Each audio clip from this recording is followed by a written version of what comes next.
क्या था? तो इससे पहले आप तत्व के बारे में पढ़े थे और तत्व की विशेषताओं के बारे में। अब है यौगिक। यौगिक के बारे में पहले जाने, उसके बाद फिर तत्व के वर्गीकरण को हम लोग देखेंगे बारी बारी से। तो सबसे पहले सबका परिभाषा हम लोग जान जाते हैं कि शुद्ध पदार्थ क्या है, अशुद्ध पदार्थ क्या है। फिर शुद्ध पदार्थ का वर्गीकरण किए तत्व और यौगिक में। तत्व को समझ गए हैं, यौगिक को हम लोग समझते हैं। और परिभाषा इसका है, वह शुद्धतम पदार्थ जो एक ही प्रकार के अणुओं से बने होते हैं, उसे यौगिक कहते हैं। यानी यौगिक वह शुद्धतम पदार्थ है जो एक ही प्रकार के अणुओं से बने होते हैं, जैसे जल, साधारण नमक, चीनी, कार्बन डाइऑक्साइड इत्यादि बहुत सारे हैं यौगिक। अब यौगिक को हम पहचानेंगे कैसे, तो उनकी विशेषताओं से पहचानेंगे। तो यौगिक जो होते हैं, सबसे पहला इसके परिभाषा से लें, यौगिक शुद्धतम पदार्थ। दूसरा है, इनके अवयवी कण अणु होते हैं। दो गुण हम लोगों ने लिया है, विशेषता, दो विशेषता। यह शुद्धतम पदार्थ है और ये एक ही प्रकार के अणुओं से बने होते हैं, यानी इसके अवयवी कण क्या हैं, अणु। अब इन्हें भौतिक विधियों द्वारा इनके अवयवी तत्वों में विघटित नहीं किया जा सकता है, अलग नहीं किया जा सकता है। जैसे आप NaCl को लिए, किसी भी विधि के द्वारा, भौतिक विधि हो गया जैसे कि छानना, उबालना, वाष्पीकरण करना, क्रिस्टलीकरण करना, ये सब हो गया भौतिक विधि। तो यौगिक को किसी भी भौतिक विधि द्वारा उनके अवयवी तत्वों में अलग अलग विघटित नहीं कर सकते। अगला है कि इन्हें रासायनिक विधियों द्वारा इनके अवयवी तत्वों में विघटित किया जा सकता है। रासायनिक, भौतिक विधि द्वारा नहीं कर सकते हैं, लेकिन रासायनिक विधियों के द्वारा इन्हें इनके अवयवों में अलग अलग विघटित किया जा सकता है। जैसे अब सोडियम क्लोराइड है, इसके गलित अवस्था में इन्हें पिघले हुए NaCl से होकर के जब विद्युत धारा प्रवाहित करते हैं तो Na अलग प्राप्त होता है और Cl अलग, सोडियम अलग और क्लोरीन गैस अलग प्राप्त होता है। तो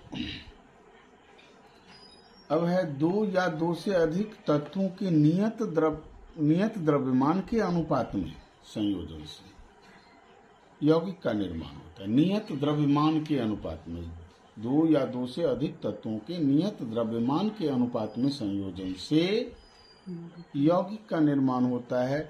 जैसे आप जल लेते हो, H2O है, तो H2O में क्या होगा,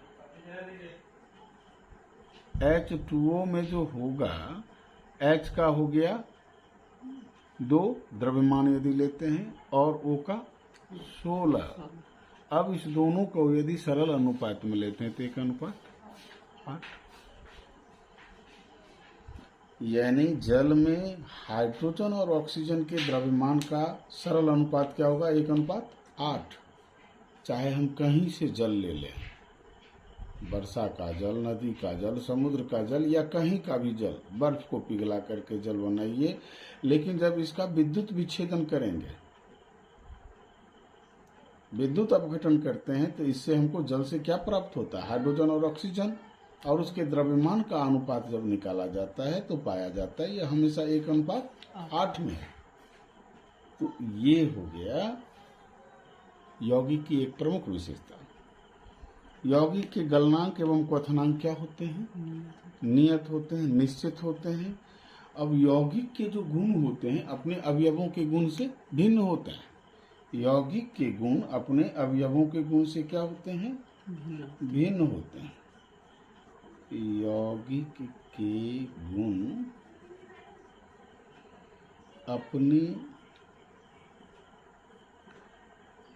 अवयवी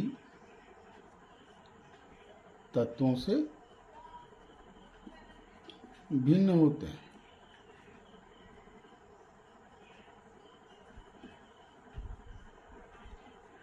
अब यहाँ हम जल को ही लें, जल H2O, इसका विद्युत विच्छेदन करते हैं तो क्या प्राप्त होता है? हाइड्रोजन और ऑक्सीजन। अब दोनों के गुण को देखिए। हाइड्रोजन क्या है?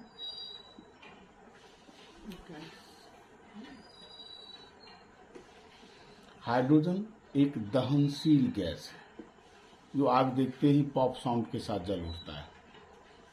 ऑक्सीजन किसी भी वस्तु को जलाने में मदद करता है, सहयोग करता है। हाइड्रोजन एक दहनशील गैस, ऑक्सीजन किसी भी वस्तु को जलने में सहयोग करता है। दोनों गैस है, लेकिन जल किस अवस्था में पाया जाता है? द्रव अवस्था में। तो भौतिक अवस्था भी भिन्न है। जल न दहनशील है, न किसी वस्तु को जलने में सहयोग करता है, बल्कि यह जलती हुई आग को बुझा देता है। तो इससे क्या स्पष्ट हुआ कि यौगिक के गुण अपने अवयवों के गुण से भिन्न होते हैं, बिल्कुल नए गुण वाले पदार्थ होते हैं। तो यौगिक की विशेषता को हम लोग इतना ही लें, इतना पहले हो जाए।